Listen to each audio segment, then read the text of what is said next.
On Mother's Day, I received a card and my daughter made me read it out loud. Roses are red, violets are blue. You're a heavy burden, no one wants you here. Everyone laughed at me. My name is Grace. I'm 74 years old, and that was the worst humiliation of my life. It was Sunday morning. The sun was streaming through the living room windows when I arrived at my daughter Danielle's house to celebrate my day.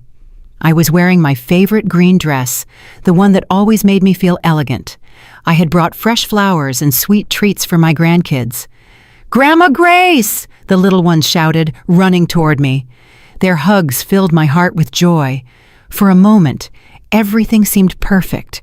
Michael, my son-in-law, barely greeted me with a quick, dry nod. Danielle came out of the kitchen with a smile that didn't reach her eyes. "Mom, so glad you made it.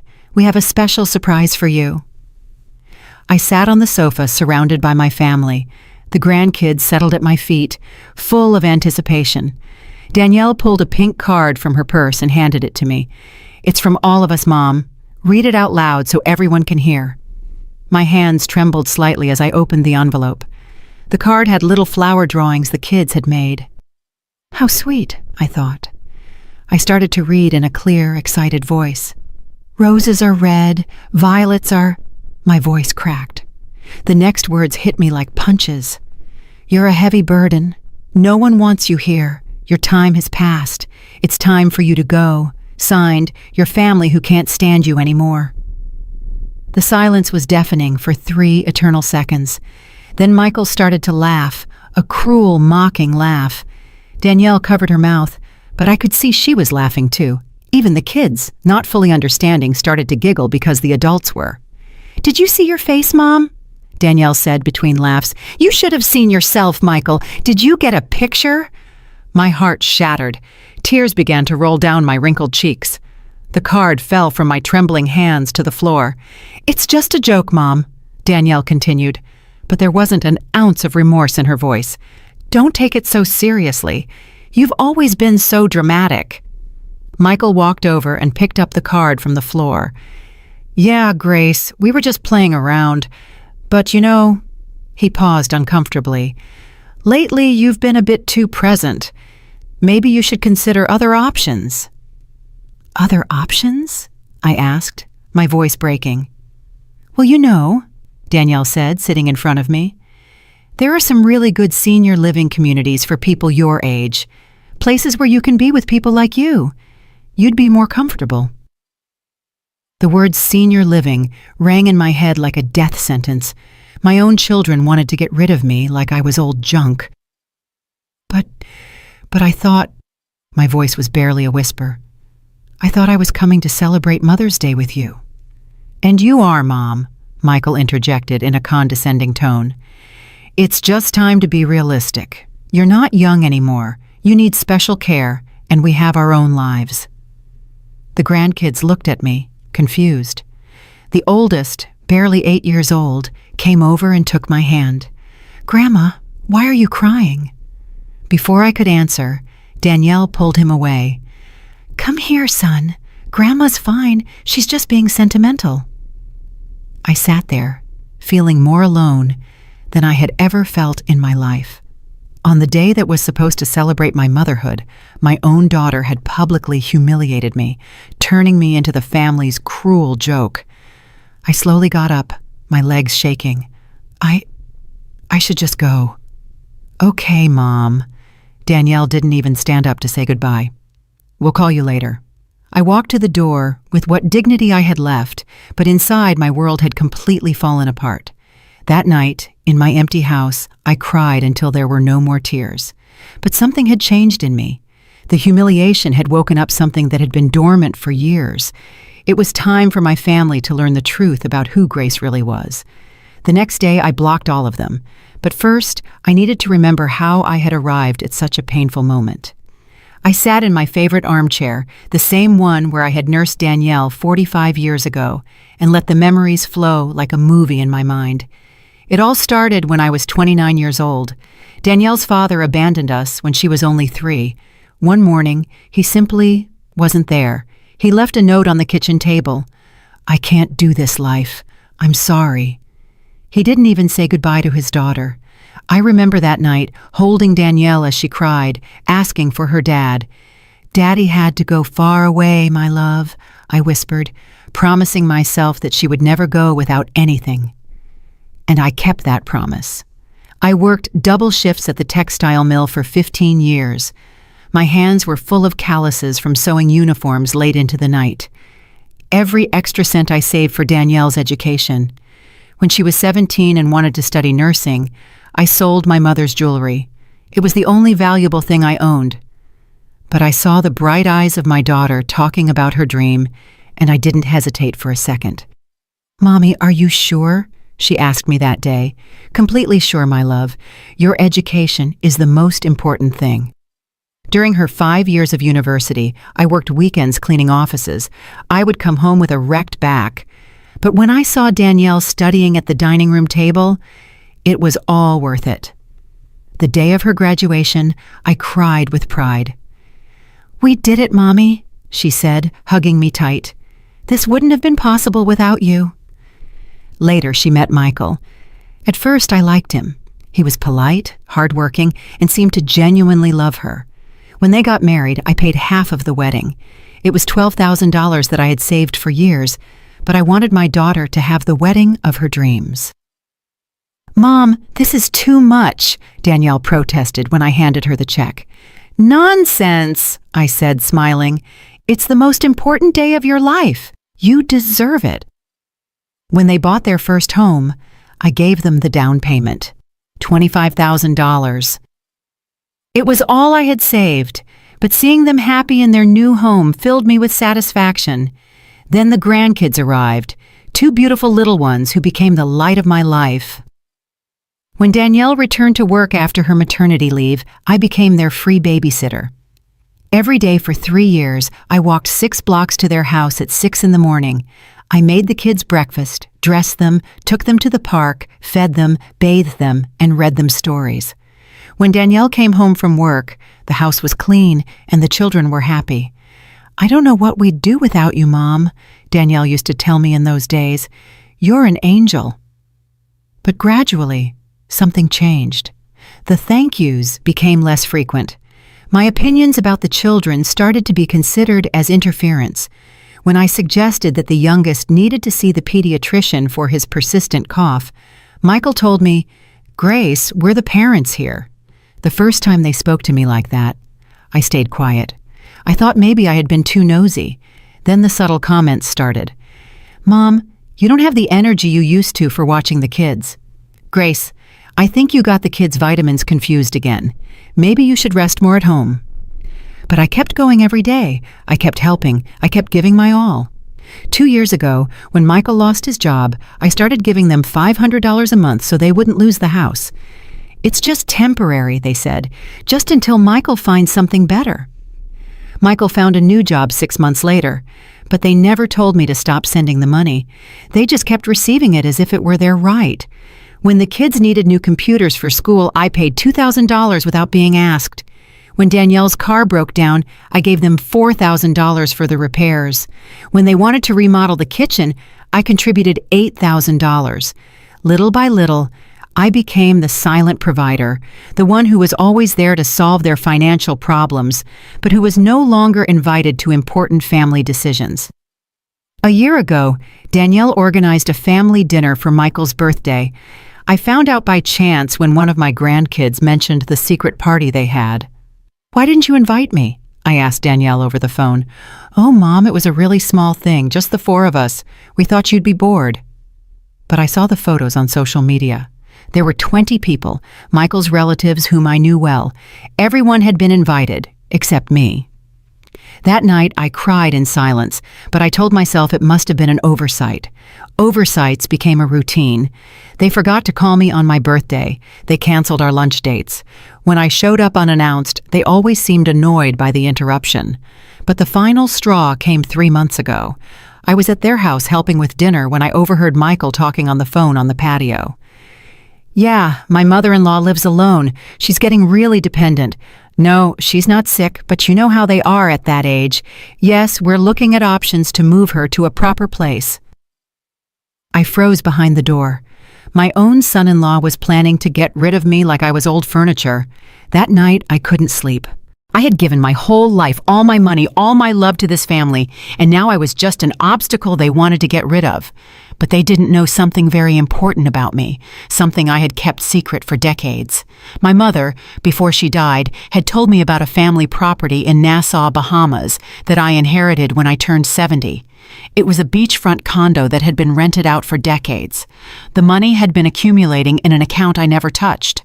I also had investments I made with the inheritance from my Aunt Lucille, who died childless and left everything to me. Bonds, stocks, certificates of deposit, money that grew quietly while I lived on my modest Social Security check. In total, I had almost $400,000 that my family knew nothing about. They thought I was a poor old woman living on government handouts. They didn't know I had been discreetly funding their comfortable life for years, not out of need, but out of love. But after the humiliation of Mother's Day, something inside me broke forever. It was time for them to learn Grace's true value. That cruel card was my wake-up call. I stayed up all night on Mother's Day, holding that card in my trembling hands. The words kept echoing in my head. "You're a heavy burden. No one wants you here." But as the tears dried on my cheeks, something strange started to happen. The sadness transformed into something more powerful: clarity, determination. For the first time in decades, I saw my situation with complete honesty. I wasn't a burden. I was the one keeping them afloat. I slowly got up and went to my bedroom. I took a wooden box from my dresser that I hadn't opened in months. Inside were all my important documents: bank statements, deeds, investment certificates. As I looked through the papers, I did some mental calculations that took my breath away. In the last 5 years, I had given Danielle and Michael exactly $67,000. $67,000 that they received as if it were their natural right, while they treated me worse and worse. The down payment on their house, $25,000. The wedding, $12,000. Monthly help for 2 years, $12,000. The kids' computers, $2,000. The car repair, $4,000. The kitchen remodel, $8,000. And hundreds of small expenses that added up to $4,000 more. Meanwhile, I was still living in the same modest house, wearing the same green dress on Sundays, walking to the grocery store to save on gas. But that wasn't what hurt the most. What really broke my heart was remembering how their treatment of me had changed. I remembered my oldest grandson's birthday 6 months ago. I had arrived early to help decorate, as I always did, but when I knocked on the door, Michael opened it with a look of annoyance. "Grace, the party doesn't start until 3. Why are you so early?" "I thought I could help with the preparations," I said with a smile. "We don't need any help. Danielle has everything under control." Behind him, I saw his mother, Brenda, hanging balloons in the living room. She had been invited to help. I was treated like an unwelcome guest. "I can wait outside until 3, I mumbled, feeling humiliated. "Don't be dramatic, Mom," Danielle said, appearing from the kitchen, wiping her hands on an apron. "You can stay, but don't get in the kitchen. You know you get confused with recipes." I got confused with recipes? Me, who had cooked for that family for decades? That day, I sat in a corner of the patio like a stranger at my own grandson's party. I watched as Brenda helped with the food, as the other guests complimented her on the cake she had baked. Meanwhile, I, who had paid for half the expenses of that party, was completely ignored. When it was time to sing Happy Birthday, I stayed in the back while everyone formed a circle around my grandson. No one noticed I wasn't in the family photos. Later that night, my grandson came up to me as I was discreetly picking up some dirty plates. "Grandma, why were you so quiet today?" "I was just tired, my love," I lied. "Grandma Brenda says you're too old for big parties." The boy's words cut through me like knives. Brenda, who was only 3 years younger than me, was telling my own grandkids that I was too old. But even after that humiliation, I kept giving them money, kept helping, kept hoping things would get better. How foolish I had been. I also remembered last Christmas. I had bought expensive gifts for everyone. A new bicycle for the oldest grandson, a tablet for the youngest, French perfume for Danielle, a power tool Michael had mentioned wanting. I spent almost $3,000 on those presents. On Christmas Eve, I arrived with my hands full of beautifully wrapped packages. The kids ran to me, excited, but Danielle quickly called them over. "Kids, put Grandma's presents under the tree with the others. We'll open them all together tomorrow." My gifts got lost among the mountain of packages they had bought themselves. When it was time to open them, no one mentioned who had given what. The kids vaguely thanked everyone for their gifts, but the most painful part came afterward. I had also brought a special gift for Danielle, a pearl necklace that had belonged to my grandmother. It was an antique piece, valuable and full of family history. "Mom, it's really pretty," Danielle said without even trying it on. "But you know I don't wear a lot of jewelry. Maybe you should save it for when the grandkids are older." She handed the box back to me without even opening the clasp to see the pearls up close. I had imagined that moment for months, thinking about how my daughter would look wearing the same pearls that had adorned 3 generations of women in our family. That night, in my empty house, I cried, hugging the little pearl box. It wasn't the monetary value that hurt. It was the total indifference to something that came from my heart. But the final straw came 2 months ago when I got the flu. I was in bed for a week with a fever of about 102 degrees. I couldn't cook, could barely get up to go to the bathroom. I called Danielle to ask if she could bring me something to eat, or at least ask how I was doing. "Oh, Mom, we're so busy right now. Michael has a big project at work, and I'm on a double shift at the hospital. Can't you ask a neighbor?" "But honey, I can barely walk." "Mom, you're not a little girl anymore. You have to learn to take care of yourself. We can't come running every time you get a cold." A cold. I had a high fever, and she called it a cold. She hung up and didn't call back all week. It was Mrs. Johnson, my 82-year-old neighbor, who brought me homemade soup and made sure I took my medication. A woman I barely knew showed more concern for me than my own daughter. When I finally recovered and returned to my routine of visiting my family, no one asked how I had been. It was as if that terrible week had never happened. And now, sitting with those bank documents in front of me, I understood with painful clarity what my real place was in my family's life. I wasn't the beloved grandmother. I was the emotional ATM. When they needed money, there was Grace. When they needed a free babysitter, there was Grace. When they needed a scapegoat for their frustrations, there was Grace. But when Grace needed love, care, respect, or simply a phone call during an illness, Grace didn't exist. That night, I made the hardest decision of my life. I took out my old laptop and logged into my online banking for the first time in months. I had to make some important changes. First, I canceled the automatic $500 monthly transfer to Danielle's account. Second, I closed the joint savings account we had opened for family emergencies, which only they used. Third, I changed my will. Everything I had designated for Danielle and Michael would now go to a foundation for abandoned seniors. And fourth, I did something I never thought I would do. I bought a plane ticket. It was time to see that property in Nassau I had inherited. It was time to start the life I deserved. But before I left, I was going to make sure my family understood exactly what they had lost. It was Tuesday morning when I executed my plan. I had slept for only 3 hours, but for the first time in years, I felt completely awake, completely determined.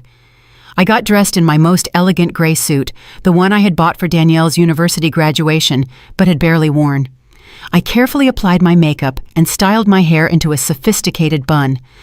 I wanted to look like the powerful woman I really was, not the needy old lady they thought I was. First, I went to the bank.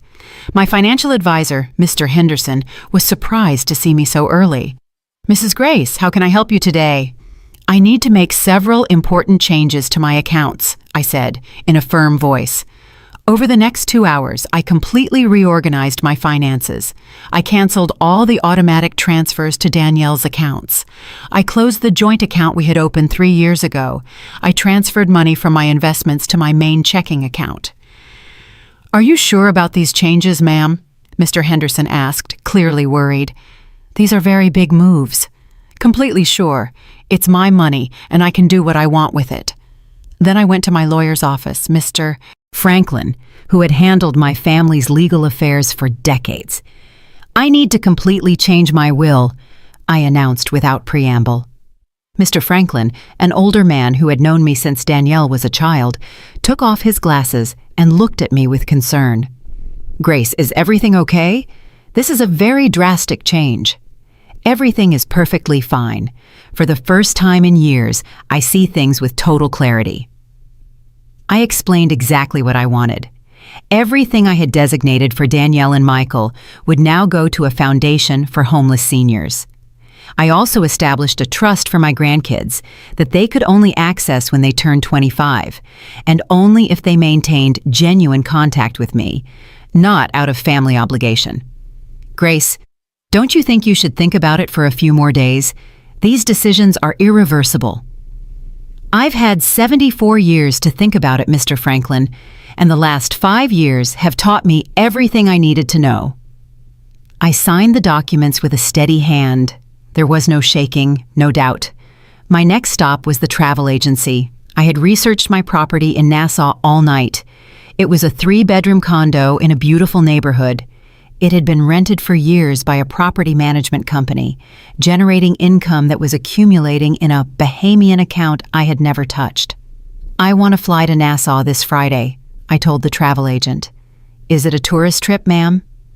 No, it's a liberation trip. I bought a first-class ticket.